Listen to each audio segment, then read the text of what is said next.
Bismillahirrahmanirrahim. Rabbi shrahli sadri wa yassirli amri wahlul 'uqdatam min lisani yafqahul qawli. Allahumma shalli ala sayyidina Muhammad wa ala ali sayyidina Muhammad. Kisah kehidupan Sari As-Sakati.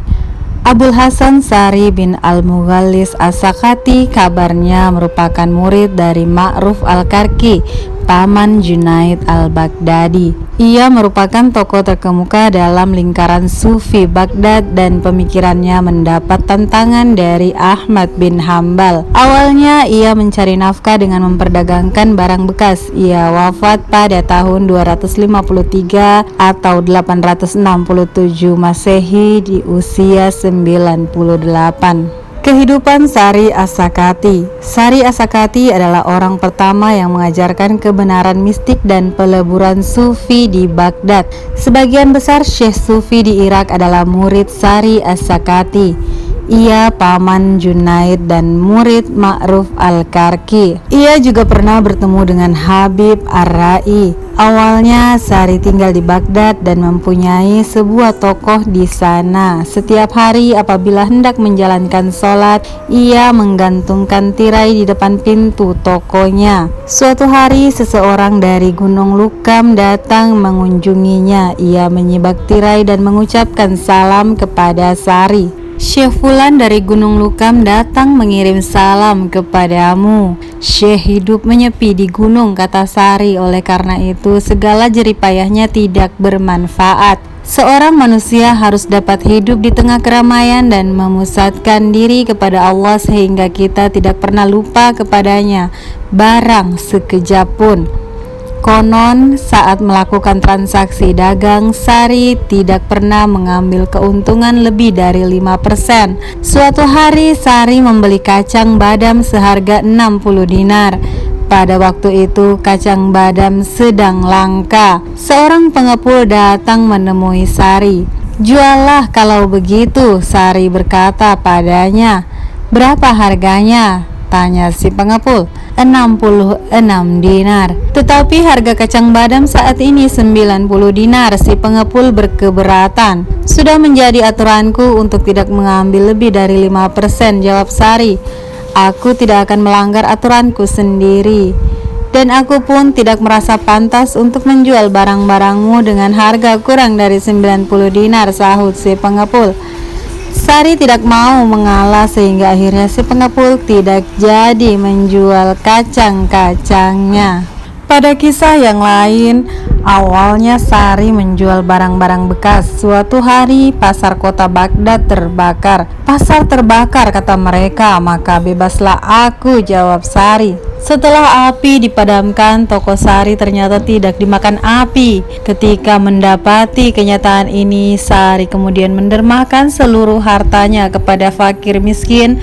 Kemudian ia mengambil jalan kesufian. "Apa yang mengawali pencerahan spiritualmu?" seseorang bertanya kepada Sari. "Suatu hari," katanya, "Habib Ar-Ra'i melewati tokoku. Aku memberinya sesuatu untuk disampaikan kepada fakir miskin. Semoga Allah memberkahimu," kata Habib Ar-Ra'i mendoakanku. Setelah ia mengucapkan doa itu, dunia ini tidak lagi menarik hatiku. Keesokan harinya Ma'ruf Al-Karki datang sambil membawa seorang anak yatim piatu. "Beri anak ini pakaian," kata Ma'ruf. "Aku pun memberi anak itu pakaian. Semoga Allah membuat hatimu benci kepada dunia ini dan membebaskanmu dari pekerjaan ini," kata Ma'ruf.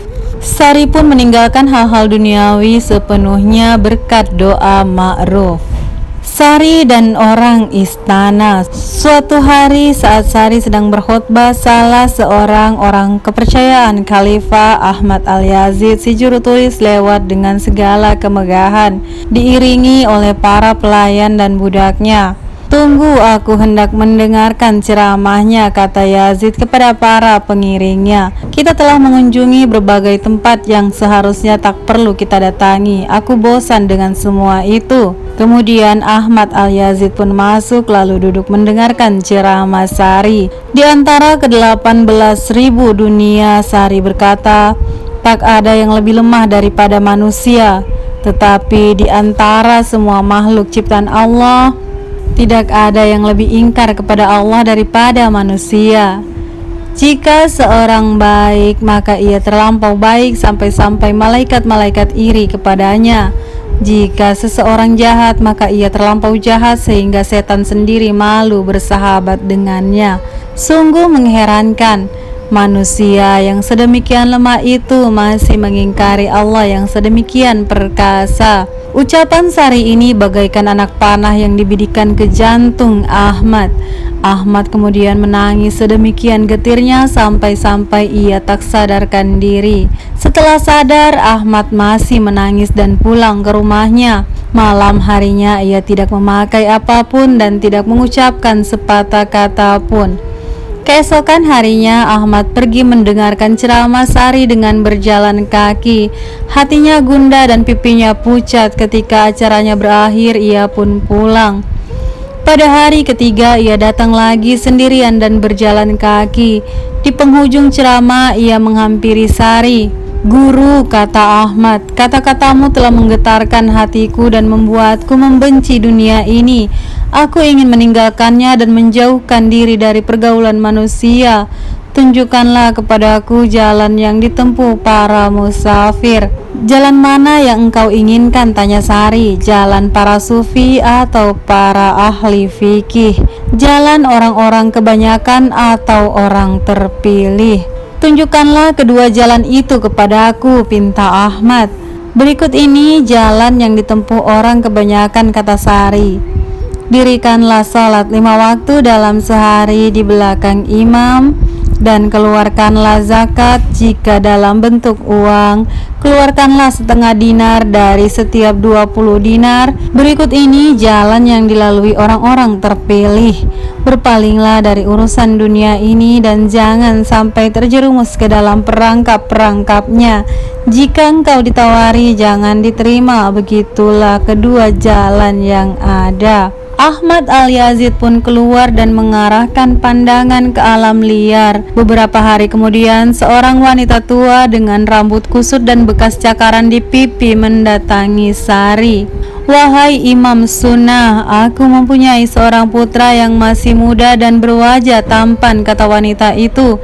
"Suatu hari dia datang untuk mendengarkan ceramahmu sambil tertawa-tawa dan dengan langkah menggigil, tetapi kemudian pulang sambil menangis dan meratap-ratap.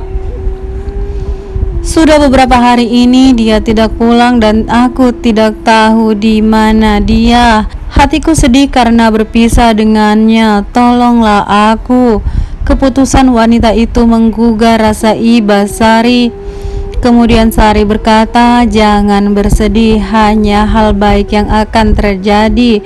Jika dia kembali, aku akan mengabarimu dia telah pergi dan berpaling dari dunia ini.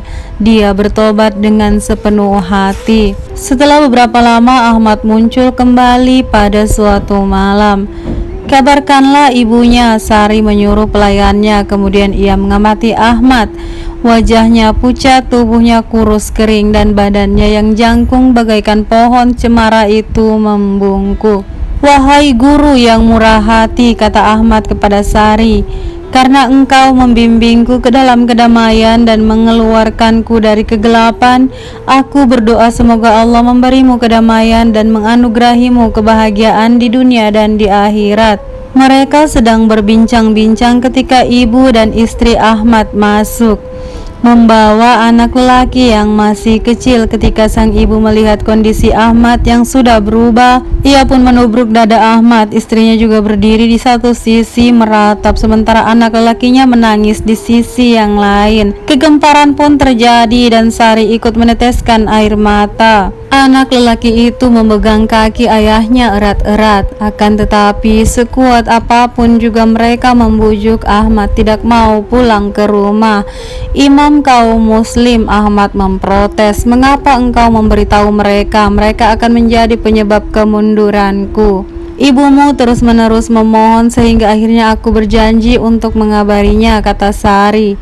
Ahmad bersiap-siap hendak kembali ke gurun. "Engkau belum lagi mati, tetapi sudah membuatku menjadi janda dan putramu menjadi yatim," tangis istrinya. Jika dia menanyakanmu apa yang harus kulakukan, tak ada jalan lain, engkau harus membawa anak ini bersamamu. Aku akan melakukannya, jawab Ahmad. Ahmad melucuti pakaian indah yang sedang dikenakan putranya, lalu menggantikannya dengan kain wol. Kemudian ia menaruh sekantong uang ke tangan anak itu.